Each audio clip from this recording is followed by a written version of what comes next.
started is you basically told me on average it took 353 days from the minute you made the first contact to the time that you got a listing agreement signed.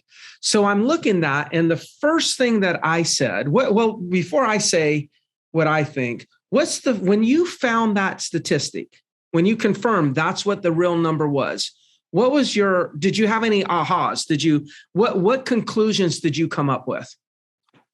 Frankly, I wasn't surprised. I didn't think it was going to be that big of a number, but I wasn't surprised that it was. The aha moment that I had was like, we really have to start stressing, not just building a database. We're already doing that. We have to start stressing patience with leads.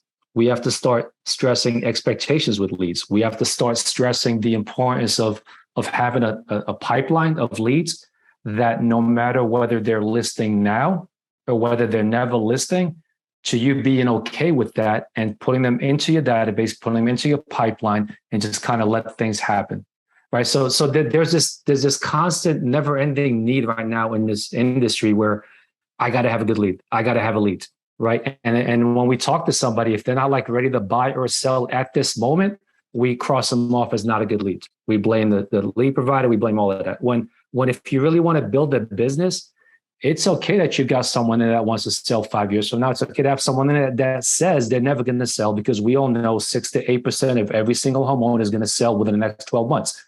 So the first thing is kind of building that mindset with agents that look, it's okay.